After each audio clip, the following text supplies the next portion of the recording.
नारी पर नारी चढ़ी, नर को पकड़ो हाथ, नर पर नर चढ़ो, नारी जोड़े हाथ। नमस्कार मित्रों, जय श्री राम, हर हर महादेव। स्वागत है मेरे YouTube चैनल हिंदी कहानी में, जहां हर बात के पीछे छुपे उस रहस्य को उजागर किया जाता है जिसे आज तक लोगों ने सिर्फ पहेली समझा, लेकिन उसकी गहराई में जो ज्ञान, दर्शन और जीवन का आईना छुपा होता है वो बहुत कम लोग देख पाते हैं। और आज मैं आपको जो पंक्ति सुनाने जा रहा हूं वो न सिर्फ आपके दिमाग को उलझा देगी, बल्कि आपका मन भी बार बार पूछेगा कि इसका मतलब आखिर क्या है। लेकिन पहली का अर्थ समझाने से पहले मैं आप सभी से एक छोटी सी बात कहना चाहता हूं।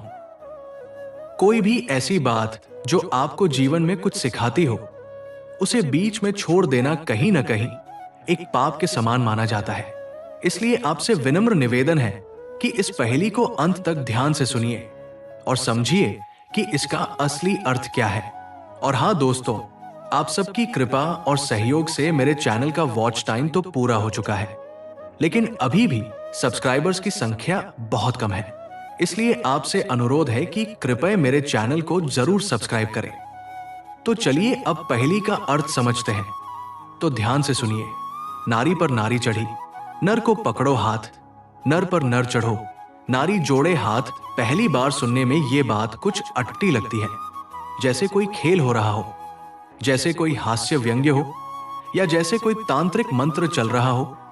लेकिन नहीं, ये पंक्तियां किसी खेल की नहीं, ये हमारे समाज, हमारे रिश्तों, हमारे मनोविज्ञान और यहां तक कि हमारी आत्मा के भीतर चल रही उन हलचलों की तस्वीर है जिन्हें हम रोज जीते हैं मगर पहचान नहीं पाते, क्योंकि हम सिर्फ शब्द देखते हैं, अर्थ नहीं। हम सिर्फ पंक्तियां पढ़ते हैं पर उनका प्रभाव नहीं समझते। और आज मैं आपको न सिर्फ इसका अर्थ बताने जा रहा हूं, बल्कि इसके हर एक शब्द को खोलकर ऐसा सामने रखूंगा कि आप खुद बोल उठोगे, वाह, यही तो हमारे घरों में, हमारे समाज में और हमारे अंदर चल रहा है। तो चलो इसे समझते हैं, लेकिन धीरे नहीं, गहराई में उतरकर, उस गहराई में जहां शब्द नहीं, अनुभूति काम करती है। और सबसे पहले इस पंक्ति की पहली लाइन को समझो। नारी पर नारी चढ़ी, इसका मतलब कोई सीधा सादा नहीं है। यह कोई शारीरिक दृश्य नहीं है, ये एक मानसिक और भावनात्मक टकराव है। ये उन हालातों की बात है जब एक स्त्री दूसरी स्त्री पर हावी होने की कोशिश करती है। जैसे एक घर में सास और बहू, दोनों स्त्रियां हैं, दोनों अपने अपने अनुभव, अपनी भावनाएं, अपनी इच्छाएं लेकर चलती हैं। लेकिन जब उनकी भावनाएं टकराती हैं, जब एक का अधिकार दूसरे को कम करता है, तब यही होता है कि एक नारी दूसरी नारी पर चढ़ती है। कभी बातों में, कभी भावनाओं में, कभी कर्तव्यों में। और यही बात सिर्फ घर तक सीमित नहीं है, बाहर भी यही दृश्य है। दफ्तर में दो महिला सहकर्मी, स्कूल में दो अध्यापिकाएं, समाज में दो औरतें एक दूसरे को पीछे छोड़ने की होड़ में क्या कुछ नहीं कर जाती। और जब ये टकराव बढ़ जाता है तो उस समय परिवार या समाज क्या करता है? वही जो इस पहेली की अगली लाइन कहती है। नर को पकड़ो हाथ, यानी पुरुष को, समाज के प्रतिनिधि को, एक पिता को, एक पति को, एक भाई को बुलाया जाता है कि आओ इस स्थिति को संभालो, क्योंकि अब दो नारी आपस में उलझ चुकी है।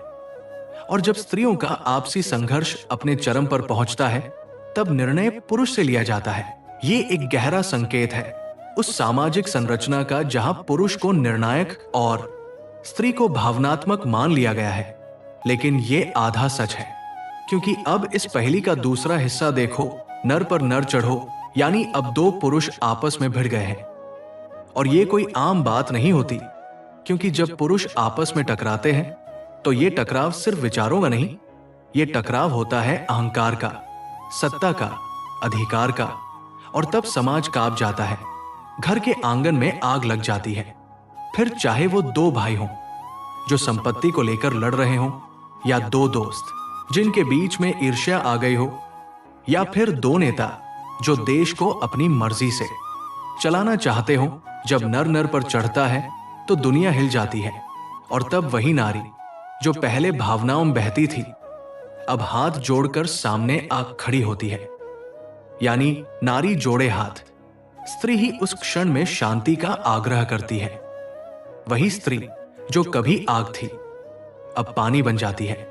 और यह पहेली का सबसे अद्भुत संकेत है कि संघर्ष जब स्त्रियों में हो तो समाधान की उम्मीद पुरुष से की जाती है, और जब पुरुषों में हो तो समाधान की गुहार स्त्रियों से लगाई जाती है। इस पूरी पहेली में ही जीवन का संतुलन छुपा है। ये कोई रचना नहीं, ये जीवन का चक्र है जिसमें कभी भावना और कभी तर्क, कभी अधिकार और कभी समर्पण एक दूसरे से उलझते हैं, फिर सुलझते हैं। और अगर आप इसे मनोवैज्ञानिक दृष्टि से देखें तो ये नारी और नर असल में हमारे भीतर के दो पहलू हैं। नारी यानी भावना, नर यानी बुद्धि। जब भावना भावना से टकराती है तब समाधान के लिए बुद्धि को सामने आना पड़ता है, और जब तर्क तर्क से टकराता है तब भावना ही आकर उस द्वंद्व को मिटाती है। यही कारण है कि जब पति पत्नी में तनाव होता है तो दोनों का झुकना जरूरी होता है, लेकिन झुकेगा वही जो भीतर से नारी पक्ष को जगाएगा, और लड़ाई करेगा वही जिसमें नर तत्व प्रबल होगा।